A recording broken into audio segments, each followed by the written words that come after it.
नमस्कार and I welcome you all to world affairs. मैं हूं प्रशांत धवन। नाउ अब तक आप लोगों ने सुन लिया होगा कि ग्लोबल हंगर इंडेक्स जो 2021 का आया है उसमें भारत की रैंक बहुत ज़्यादा खराब आई है। इस बार हम अब पहुंच गए हैं 101 पे। टॉप 100 से भी नीचे हम गिर चुके हैं।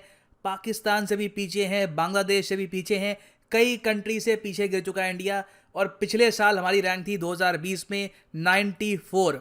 नाउ इस वीडियो में सब कुछ मैं यहाँ पे आपको बताऊंगा कि ये इंडेक्स निकालता क्यों है, क्यों ये रैंक आई है, सरकार क्यों कह रही है कि हम ना मानते इस इंडेक्स को, हम मानते हैं कि इनकी जो भी ये रिपोर्ट है अनसाइंटिफिक है। सरकार ने रिजेक्ट क्यों कर दी है global hunger index report. Now first of all, क्या ये इंडेक्स जो है ग्लोबल हंगर इंडेक्स ये वर्ल्ड बैंक या फिर कोई बड़ा इंस्टीट्यूशन यूएन वगैरह निकालते हैं? तो इसका आंसर है नहीं। मगर जो संगठन इस इंडेक्स को तैयार करते हैं, जिनमें एक तो है कंसर्न वर्ल्ड वाइड, ये एक आयरलैंड बेस्ड इंटरनेशनल एनजीओ है। उसके अलावा जर्मन बेस्ड वर्ल्ड हंगर हिल्फ, ये दोनों मिलकर क्या करते हैं कि डब्ल्यूएचओ का डेटा, उसके अलावा एफएओ का डेटा, एफएओ मतलब कि फूड एंड एग्रीकल्चर ऑर्गेनाइजेशन जो यूएन के अंडर आती है, जिसके हेडक्वार्टर्स आपको कहाँ पर मिलेंगे, रोम इटली में मिलेंगे, इसका डेटा यूज करते हैं। वर्ल्ड बैंक का डेटा यूज करते हैं। उसके अलावा जो सरकारें खुद अपना डेटा पब्लिश करती हैं उनको भी स्टडी करके ये लोग इंडेक्स ये तैयार करते हैं। तो वैसे आप अगर देखें तो इन संगठनों की खुद इतनी ज़्यादा इंटरनेशनली इंपॉर्टेंस है नहीं, मगर ये लोग क्लेम करते हैं कि जो ये डेटा जहां से ये लोग उठा रहे हैं वो डेटा काफ़ी हद तक ऑथेंटिक है। ना जो ये रिपोर्ट है, पहली बात तो यहाँ पर ये जान लो कि किन किन कंट्रीज़ को यहाँ पर रैंक करते हैं। अभी आपको दिखाऊंगा पूरी रैंकिंग के टॉप पे कौन है, हम लोग कहाँ पे, हमसे आगे कौन था। मगर वो देखने से पहले ये जान लो कि ऑब्वियसली यहाँ पर Canada, America, Sweden, Australia, Japan, ये जो बहुत ज़्यादा विकसित देश हैं, इनको तो रैंक ही यहाँ पर नहीं किया गया। यहाँ पर प्राइमरली वो देश आपको मिलेंगे जो बहुत ज़्यादा एडवांस कंट्रीज़ नहीं मानी जाती, जहाँ पर गरीबी आपको मिलेगी, भुखमरी मिलेगी। तो सिर्फ उन्हीं कंट्रीज़ को यहाँ पर रैंक किया जाता है हर साल। अब यहाँ पे आप कहोगे एक मिनट, तो रशिया को भी डाल रखा है इस लिस्ट में? रशिया भी लिस्ट में है, बिल्कुल लिस्ट में है। और रैंक भी रशिया की बड़ी ख़राब है, क्योंकि इन द पास्ट मैं आपको बता चुका हूँ कि रशिया की सरकार अमीर है, इनकी जो मिलिट्री है ये अमीर है, मगर जो आम जनता है वहाँ पे बहुत ही बुरे हाल है उनके। मगर बुरे हाल की अगर मैं वैसे बात करूँ तो साउथ एशिया को देख के दिल टूटता है मेरा, जेन्युइनली बहुत दुख लगता है। ये जो पूरा रीजन है हमारा, इंडिया, पाकिस्तान, बांग्लादेश, नेपाल, यहाँ पे आप अगर देखो सारा रीजन ना सीरियस कैटेगरी में आता है भूखमरी के मामले में। वेराज आप अगर आसियान देश देख लो तो यहाँ पर फिर भी हालत काफ़ी हद तक मॉडरेट है, सिचुएशन इतनी ख़राब नहीं है। इवन अफ्रीका के कुछ आप रीजन देखोगे ना, सदर्न अफ्रीका में, वहाँ पर भी सिचुएशन काफ़ी हद तक ओके है। साउथ अमेरिका में सिचुएशन काफ़ी अच्छी है। साउथ कोरिया तो लिस्ट में आता ही नहीं है, it is a very developed country. North Korea को यहाँ पे डाल रखा है। जापान इस लिस्ट में नहीं है। चाइना है मगर बहुत ही लो कैटेगरी में यहाँ पे आता है। इस रीजन को कुछ चमत्कार चाहिए ताकि ये पूरा रीजन ऑल टुगेदर हंगर को एंड कर पाए। यहाँ पर आप देख पाओगे ये ग्लोबल हंगर इंडेक्स की जो ऑफिशियल वेबसाइट है। यहाँ पर आप नोटिस करेंगे कि जो टॉप पे कंट्रीज है ना, वहाँ पे लिखा है रैंकिंग 118। और बहुत से देश आपको मिलेंगे, China, Brazil, Belarus, Romania, Serbia, ये सब देश यहाँ पे आपको मिलेंगे। अब यहाँ पे आप पूछोगे अच्छा तो इनमें से टॉप पे कौन सा है, मतलब कि बेलारूस में, इन कंट्रीज में से जिनको चुना गया है इस रैंकिंग में, तो बेलारूस में सबसे कम गरीबी है? तो इसका आंसर है नहीं। ये सारे देश हैं जहाँ पर एक लेवल के आगे कोई आपको गरीबी नहीं मिलेगी। तो मतलब कि यहाँ पे आप अगर देखो लेजेंड में, तो यहाँ पर बहुत ज़्यादा लो हंगर आपको मिलेगी। अब इंटरेस्टिंग बात बताऊं, आप में से कई लोग जान के हैरान हो जाएंगे, चाइना की यहाँ पर रैंक टॉप 18 में आती है। नीचे स्क्रॉल करोगे ना आप, रशिया की रैंक एक्चुअली टॉप 18 में आपको नहीं मिलेगी। रशिया की रैंक यहाँ पर काफ़ी कम है, 25वें रैंक पे आता है रशिया। फिर नीचे और आगे स्क्रॉल करोगे ना, सऊदी अरेबिया भी यहाँ पे आपको मिलेगा।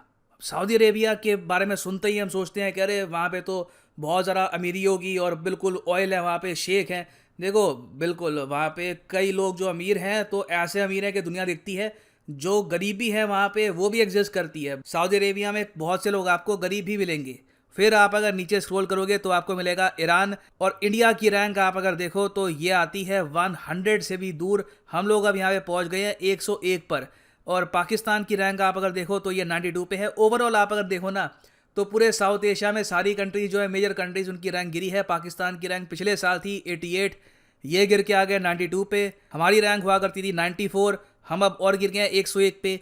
और इसका एक बहुत ही बड़ा रीज़न इस रिपोर्ट ने ये बताया है कि कोविड-19 की वजह से जो प्रॉब्लम्स हैं वो काफ़ी हद तक बड़ी है। मगर आपको अब यहाँ पर यह समझना होगा कि ये रिपोर्ट तैयार कैसे होती है, क्या इस रिपोर्ट का मतलब ये जो टाइटल में लिखा है हंगर इंडेक्स, तो मतलब क्या बस लोग भूखे रहते हैं यहाँ पे, मतलब जिस कंट्री में जितने लोग भूखे हो गए उसकी रैंक यहाँ पे उतनी खराब होगी? तो इसका आंसर है नहीं। पहले तो आपको जानना होगा कि ये जो इंडेक्स है ये लोग तैयार करते कैसे हैं। इस इंडेक्स में आप अगर देखोगे तो 4 मेन कंपोनेंट आपको मिलेंगे। एक तो है कि आबादी का कितना बड़ा परसेंटेज अंडर नरिश्ड है। देखो, अंडर नरिश्ड होना एक बहुत ही बड़ा फैक्टर है यहाँ पे। आज के समय आप अगर नोटिस करो, चाहे अफ्रीका भी हो इंडिया भी हो, खाने को मिल जाता है। एक बार कहने को आदमी मतलब बस पेट भरने के लिए, एक टाइम हुआ करता था कि खाने को ही नहीं मिलता था, लोग बस खाने को नहीं है, हड्डियां निकल रही हैं लोगों की। वो सिचुएशन दुनिया में बहुत हद तक कम हुई है, मगर अंडर नरिशमेंट एक बहुत ही बड़ा इशू बन गया पूरी दुनिया में कि लोग खा तो लेते हैं, कुछ पेट में चला तो जाता है, मगर शरीर को कुछ नहीं मिलता। उससे जो ह्यूमन बॉडी की ग्रोथ जो होनी चाहिए वो देखने को नहीं मिलती। और ये एक अपने आप में बहुत ही बड़ा श्राप है कंट्री के लिए। ये आपको समझाता हूँ कैसे। मगर दूसरा यहाँ पर जो कंपोनेंट है वो ये है कि कितने बच्चे हैं जो 5 साल से कम के हैं जो आज के समय सफ़र कर रहे हैं फ्रॉम वेस्टिंग, एक जो अपने आप में साइन होता है अंडर न्यूट्रिशन का। उसके अलावा कितने बच्चे हैं उस देश में जहां पर स्टंटिंग हो रही है, मतलब कि जितनी हाइट उनकी होनी चाहिए थी उससे कम हाइट हो रही है। क्यों? क्योंकि उनको प्रॉपर तरीके से पोषण मिलता नहीं है खाने से। फिर चाइल्ड मोर्टेलिटी रेट क्या है, कितने बच्चे हैं वहां पर जो 5 साल से कम उम्र की एज से ज़्यादा नहीं जी पाते। और आप अगर इंडिया का डेटा देखोगे तो बिल्कुल हमारे यहाँ जो न्यूट्रिशन है इसकी कमी एक प्रॉब्लम है। हमारे देश में आज के समय बिल्कुल अनाज उगाया जा रहा है। काफ़ी हद तक हम देख रहे हैं कि जो एक टाइम पे इंडिया में सीन दिखते थे, फेमाइन के सीन, वो सीन अब नहीं दिखते। मगर तब भी हम ये देख रहे हैं कि पिछले एक दशक में इंडियंस की हाइट छोटी होती जा रही है। यहाँ पे आप देख पाओगे, रिसेंटली इस पर स्टडी करी है जो जवाहरलाल नेहरू यूनिवर्सिटी है, उनके रिसर्चर्स ने प्राइमरली जो डॉक्यूमेंट्स थे नेशनल हेल्थ सर्वे के उनको स्टडी किया और एक ये रिपोर्ट निकाल दी, trends of adult height in India from 1998 to 2015। हालांकि इस पूरी रिपोर्ट में इन्होंने जो जेनेटिक्स होते हैं उसके बारे में भी मेंशन किया और फैक्टर्स के बारे में भी मेंशन किया, मगर जो अंडर नरिशमेंट है हमारे देश में, जो पोषण की कमी यहाँ पर देखी जा रही है कि खाना तो खा लेते हैं लोग मगर उसके अंदर विटामिन नहीं होते, उसके अंदर कैल्शियम नहीं होता, मिनरल्स नहीं होते, इसकी वजह से बॉडी अपना प्रॉपर पोटेंशियल रीच नहीं कर पा रही। ये प्रॉब्लम हमारे देश में हम देख सकते हैं। ना सिर्फ हमारे देश में, चाइल्ड स्टंटिंग एक बहुत ही बड़ा इशू है बांग्लादेश में, श्रीलंका में, पाकिस्तान में, नेपाल में। और ये एक ऐसी प्रॉब्लम है जिससे हमारा देश बहुत सारी अपॉर्चुनिटीज खो रहा है, क्योंकि जब एक बच्चे की जितनी हाइट होनी चाहिए थी उतनी हाइट नहीं हो रही, तो उससे हमको ये भी इंडिकेशन मिलती है कि उसका जो ब्रेन है, जो और इंटरनल ऑर्गन्स हैं, उनको भी प्रॉपर तरीके से जो नरिशमेंट मिलना चाहिए था वो नहीं मिल पाया था। तो जो मेंटल कैपेसिटी हो सकती थी उस आदमी की, क्या पता वो जीनियस निकलता, क्या पता वो आगे जाकर बहुत ही बड़ा मैथमेटिशियन पैदा होता, वो पोषण की कमी की वजह से अपना जो पोटेंशियल रियलाइज नहीं कर पाएगा। नाउ सरकार ने यहाँ पर यह कहा है कि जो मेथोडोलॉजी है इस इंडेक्स की ये बहुत ज़्यादा फ्लॉड है, कि इस इंडेक्स में ये लोग ये कह रहे हैं कि कोविड-19 से बहुत ही नेगेटिव इम्पैक्ट हुआ इंडिया में। यहाँ पर जो ओवरऑल अंडर नरिशमेंट है ये प्रॉब्लम बढ़ने वाली है, मगर आसपास के जो देश हैं, अफगानिस्तान, बांग्लादेश, नेपाल, श्रीलंका, वहाँ पे प्रॉब्लम नहीं आई। अब हमारी सरकार ये कह रही है यहाँ पर कि आप कैसे कह सकते हो कि इन कंट्री में ये प्रॉब्लम नहीं आई, इनकम लेवल्स यहाँ पर भी कम हुए हैं। मगर एक रियलिटी देखिए यहाँ पर ये भी है कि इंडिया में लॉकडाउन भी हमने काफी अर्ली लगाया था, उसके बाद भी हमने देखा कि कोविड का आउटब्रेक हो ही गया देश में। तो सरकार का एक तर्क यहाँ पे ये है। दूसरा, यहाँ पे सरकार ये भी बात कह रही है कि जो FAO है उनकी जो मेथोडोलॉजी है वो काफ़ी हद तक अनसाइंटिफिक है, तो उन्हीं का डेटा उठाकर इन्होंने जो इंडेक्स बना दिया है, सरकार इसको रिजेक्ट करती है। ना मैं आपसे पूछना चाहूँगा कि क्या सरकार को जो ये इंडेक्स है इसको रिजेक्ट करना चाहिए ये कहकर कि जो हमारी नेबरिंग कंट्रीज़ हैं उनके हिसाब से हमारी जो रैंकिंग है वो ख़राब दे दी है, या फिर आप मानते हैं कि अभी के लिए नीड ये है कि जो प्रॉब्लम हमारे सामने एग्जिस्ट करती है, जो प्रॉब्लम बिल्कुल हमारे देश के सामने एक बहुत ही बड़ा चैलेंज बन के खड़ी है, अंडर नरिशमेंट, इससे निपटने के हम सोल्यूशन ढूंढे। हालांकि सरकार कोशिश कर रही है अपनी तरफ से, कुछ स्टेप्स लिए जा रहे हैं।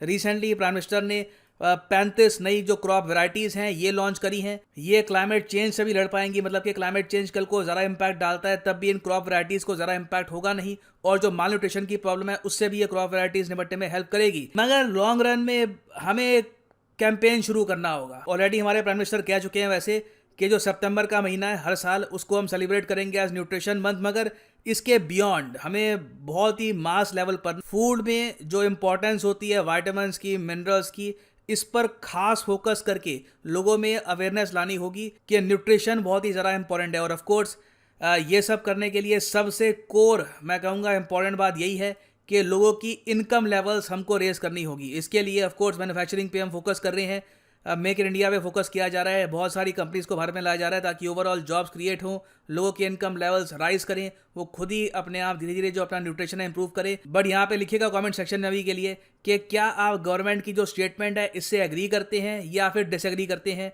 मैं जानना चाहूँगा आपका ओपिनियन। और फाइनली यहाँ पर मैं ये भी ऐड कर दूं कि आप किसी भी एग्जाम की तैयारी कर रहे हैं, चाहे SSC, bank, UPSC, CDS, any examination, simply जाओ unacademy.com पे और यहाँ पे आप परचेज कर सकते हैं the course of your choice. For example, अगर मान लीजिए आपको प्रिपेयर करना है for let's say UPSC, click on UPSC CSC get subscription और यहाँ पे आप खरीद पाएंगे प्लस या फिर आइकॉनिक कोर्स।